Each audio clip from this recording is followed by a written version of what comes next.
একে ধৰণৰ মানুহবোৰ কিয় আপোনাৰ জীৱনলৈ ইজনৰ পিছত সিজনকে আহি আছে? একে ধৰণৰ ঘটনাবোৰে কিয় আপোনাৰ জীৱনত বাৰে বাৰে হৈ আছে? একেই ঠগ প্ৰবঞ্চনা, একে ধৰণৰ দুখ যন্ত্ৰণা, একেই কাহিনী, মাত্ৰ ব্যক্তিবোৰহে বেলেগ বেলেগ। এইবোৰ কোইনসিডেন্স নহয়, কিন্তু ইয়াৰ মাজত এটা কাৰণ আছে, এটা উদ্দেশ্য আছে, এটা সিক্ৰেট মেছেজ আছে। যদি জানিব খুজিছে কমেণ্ট বক্সত হৰ হৰ মহাদেৱ লিখিব। তেওঁৰ কৃপাতে আজি আপোনাক এই সিক্ৰেট মেছেজটোৰ বিষয়ে অৱগত কৰিবলৈ আগবাঢ়িছোঁ। তেওঁৱে আপোনাৰ জীৱনৰ সৰ্বসমস্যাৰ সমাধান কৰি সৰ্বদুখ হৰি নিব পাৰিব। হৰ হৰ মহাদেৱ। আমাৰ এই জীৱনটো আত্মা আৰু কৰ্মৰ এক পূৰ্ব পৰিকল্পিত যাত্ৰা। আত্মাটোৱে তাৰ কাৰ্মিক বেলেঞ্চবোৰ পূৰ্ণ কৰি মুক্তি লাভৰ বাবে বা মুক্তিৰ পথত দুখোজ আগবাঢ়িবৰ বাবে আপোনাৰ বৰ্তমানৰ এই জীৱনটো গ্ৰহণ কৰিছে। কাৰণ মুক্তি এটা বা দুটা জনমতে সম্ভৱপৰ নহয়, বহু জনমৰ যাত্ৰাৰ পাছতহে মুক্তি সম্ভৱপৰ। ইয়াৰ মূল কাৰণটো হৈছে যিটো কাৰণত আমাৰ আত্মাটোৱে এই জনমটো লয়, জন্মগ্ৰহণ কৰাৰ 7 বছৰৰ পিছতে সকলোবোৰ কথা পাহৰি যায়। আৰু তাৰ পিছত আমাৰ জীৱনৰ প্ৰতিপালন যিদৰে হয় তাৰ ওপৰত ভিত্তি কৰি আমাৰ চৰিত্ৰ আৰু ব্যক্তিত্ব নিৰ্মাণ হয়। সেই সময়ছোৱাত ঈশ্বৰ, আত্মা, জীৱন, কাৰ্মিক বেলেঞ্চ এনেধৰণৰ বিষয়বোৰৰ সম্পৰ্কে গভীৰভাৱে যিহেতু আমি আমাৰ পৰিয়াল বা সমাজৰ পৰা নিশিকোৱেই, গতিকে মুক্তিৰ পথেৰে যোৱাৰ পৰিৱৰ্তে আমি বহু নতুন কৰ্ম পুনৰ সৃষ্টি কৰি লওঁ।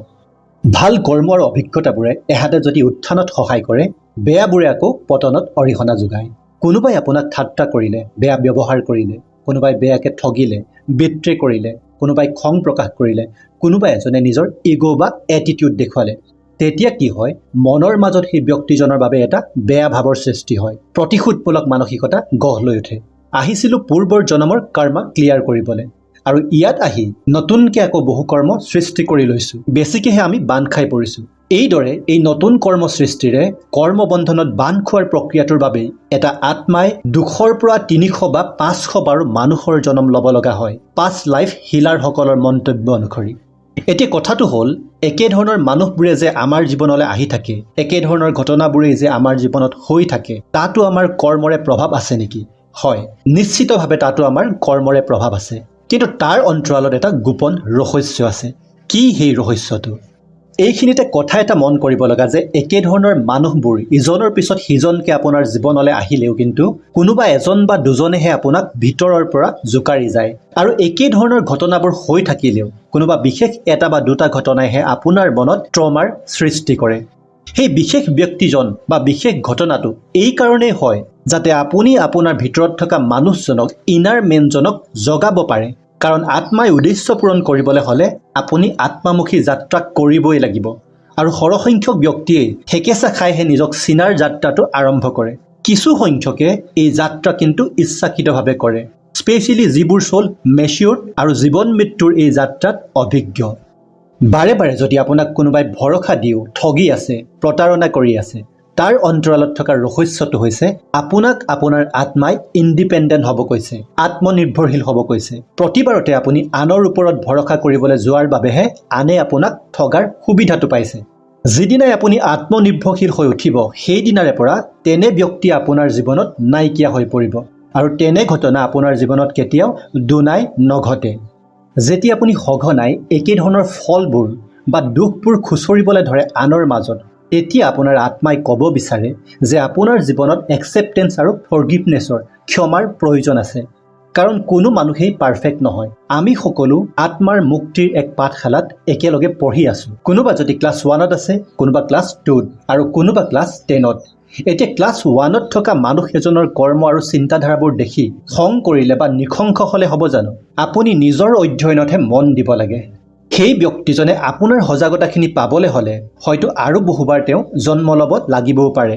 গতিকে আনৰ ওপৰত খং কৰি, বেয়া ভাবি নিজৰ মানদণ্ড আপুনি ডিগ্ৰেড নকৰিব।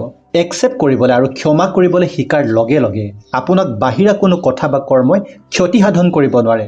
আপোনাৰ আত্মাই এই জীৱনটোত আপুনি তেনে হোৱাটোৱে বিচাৰিছে। মনত ৰাখিব, য'ত আপোনাৰ অকণমানো ভুল হোৱা নাই যেন আপোনাৰ জ্ঞান আৰু বিবেকে কয়, তাতো 10% আপুনি ৰেছপনচিবল। পাষ্ট লাইফৰ কৰ্মাৰ কিবা বেলেঞ্চ আছে সেই ব্যক্তিজনৰ সৈতে। যিহেতু আপোনাৰ এই জীৱনত 10% প্ৰভাৱ প্ৰাৰব্ধৰে আছে, গতিকে অকণমান ভুল নথকা ঠাইতো আপুনি 10% ৰেছপনচিবল। চ' কমপ্লেইন নহয়, একচেপ্ট কৰিবলৈ শিকক। যদি আপোনাৰ মনত বহুদিনৰে পৰা সৰু সৰু কথাতে ভীষণ খং উঠে, ফ্ৰাষ্ট্ৰেটেড হৈ পৰে আপুনি, ইয়াৰ অৰ্থ হৈছে আপোনাক ছেল্ফ লাভ আৰু হিলিঙৰ প্ৰয়োজন হৈছে। যদি আপোনাৰ মনত সংকীৰ্ণতাই বাস সাজিছে, দকৈ আপুনি চিন্তা কৰিব নোৱাৰা হৈছে, টকা পইচাই আপোনাক লগ নোলোৱা হৈছে, ইয়াৰ অৰ্থ হৈছে আপোনাক এবাউণ্ডেন্সৰ প্ৰয়োজন হৈছে।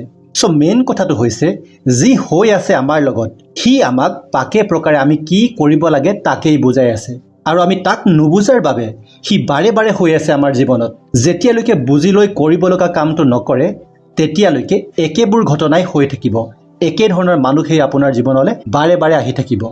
নিজৰ ছাফাৰিং আৰু দুখ কষ্টবোৰৰ পৰা যিমান সোনকালে পাৰে শিকিব লগা কথাবোৰ শিকক, লগতে আনক অধ্যয়ন কৰি তেওঁলোকৰ দুখ দুৰ্গতিৰ পৰাও শিকক। প্ৰতিবাৰতে নিজে পিটন খায়ে শিকিব নেকি? নিজৰ সজাগতা আৰু বুদ্ধিকো ব্যৱহাৰ কৰক। আপোনাৰ মোবাইল বা কম্পিউটাৰৰ ছফ্টৱেৰটো যে নিৰ্দিষ্ট সময় মূৰে মূৰে আপগ্ৰেড কৰিব লাগে, সেই কনচেপ্টটো আত্ম উত্তৰণ নামৰ আধ্যাত্মিক প্ৰক্ৰিয়াটোৰে এটা বাহ্যিক প্ৰতিফলন, আপোনাক, মোক, আমাক সকলোকে বুজাবৰ বাবে। এটা নিৰ্জীৱ বস্তুৰ বাবে যদি ছফ্টৱেৰ আপডেট কৰাটো ইমান ইম্পৰ্টেণ্ট, জীৱিত ব্যক্তি এজনৰ বাবে আত্ম উত্তৰণ কিমান বেছি প্ৰয়োজনীয় আৰু গুৰুত্বপূৰ্ণ তেনেহ'লে। কালৰ কিল আৰু ভুকুবোৰ বেছিকৈ খাই আপুনি শিকিবলৈ ৰৈ নাথাকিব। যিমান সোনকালে সজাগতাৰে শিকিবলৈ আৰম্ভ কৰিব, সিমান সোনকালে কৰ্মচক্ৰৰ ট্ৰমাবোৰৰ পৰা আপুনি মুক্তি পাব। দৃষ্টি আৰু ফ'কাছ অন্তৰ্মুখী কৰক, তেতিয়া যাত্ৰা ঊৰ্ধ্বমুখী হ'ব। বাহিৰা জগতখন আপোনাৰ আভ্যন্তৰীণ ব্যৱস্থাৰ এক প্ৰতিফলন।